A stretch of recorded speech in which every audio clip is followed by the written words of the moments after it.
We built this life in Alaska, a home, a place that felt permanent, a table full of friends and children. But it didn't start like this. Before Alaska, we were international educators. We worked in international schools for nearly a decade. We brought our kids with us. They didn't just visit other cultures, they lived in them. They learned other languages. They learned how to live in different cultures. They learned to navigate airports before they learned to drive. They learned to adapt, to observe, to listen. We didn't go overseas to escape anything. We went because we were curious. We wanted to learn about different people, cultures, and countries. Because we believed education mattered. Because we wanted our children to see more of the world than one zip code. When school breaks came, we didn't stay still. We traveled. Not just tourist stops, not just safe itineraries. Climbed ruins, hiked deserts.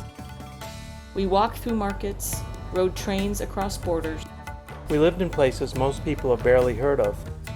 We worked hard, we built classrooms, we mentored students from all over the world. Stayed in villages few people know about. We preferred the edges. Our children grew up watching us say yes to unfamiliar places. They learned that places some thought were strange or even scary were full of wonderful people. They saw that discomfort wasn't something to avoid. Over time, they grew up. Graduations happened overseas. The season was changing. Careers began. Marriages, grandchildren. Our role as daily parents began to shift. House grew quieter. And for the first time in years, we had space to ask what was next. We thought we were done. We moved to Western Alaska because we wanted to be closer to family. Our youngest daughter was in college in Alaska. Our other children are building lives in the States. We wanted to build our next chapter here. Tuluksak felt like an opportunity, a small community, a place where educators could matter. But what we walked into was much more layered than we expected. The needs were deep, the challenges weren't new, they'd been there long before we arrived. We weren't discouraged, but we were sobered. We cared deeply about the students. We cared about the community. But we began to understand something very important. Real change doesn't happen from the outside, and it doesn't happen quickly. The fall of our second year, we started talking, not about leaving, but about doing something that would last. We began the process to become foster parents. We thought we would open our home temporarily, offer stability, offer structure, nothing more. But the placements we were offered didn't fit our situation. Large sibling groups, or infants, in a village without childcare support, and we knew if we said yes, it had to be something we could sustain. Then we were asked about 4 brothers from out of state. Not a short-term placement, not temporary. 4 brothers who needed a permanent home. We didn't rush it. We asked hard questions. We thought carefully, and then we said yes. We had signed a contract to teach in Metlakatla before we knew the boys would be coming. When we said yes to the 4 brothers, we didn't pause, we adjusted. Life was already in motion. We flew down to pick them up, Missouri to Seattle, Seattle to Ketchikan. A few long days, one permanent decision. We had committed before we knew the shape of our family would change.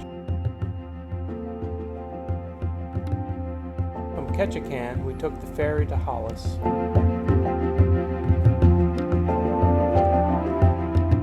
And then drove north to Whale Pass. That first month was full of activity and all of us getting to know each other. Bonfires on the beach, long summer light, 4 boys learning a new house, learning new parents, learning what forever meant. But school was starting, and our contract was in Metlakatla. So we brought the boys with us.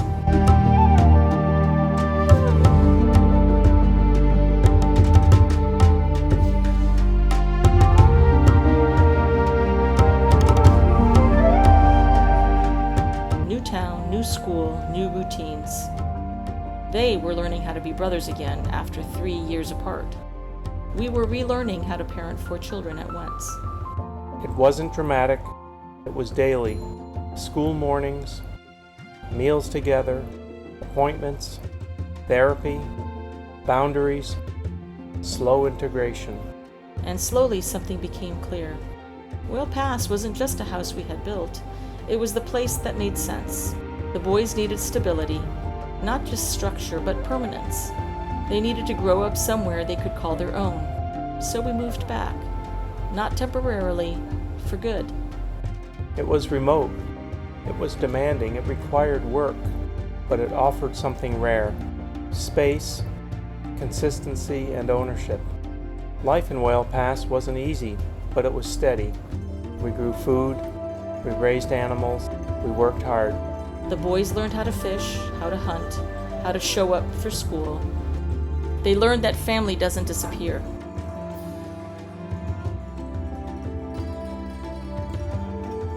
The roots were deeper. Then we received another call. The boy's younger brother was available.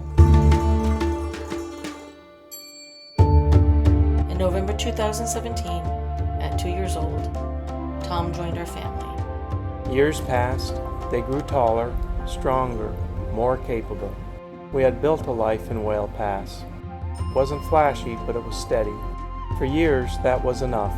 The oldest brother is an adult now. He's building his own life. Not every road is straight, but growth still counts. They had a place that didn't change. Until one morning in 2020, I looked at Andy and said, "We need to buy a sailboat."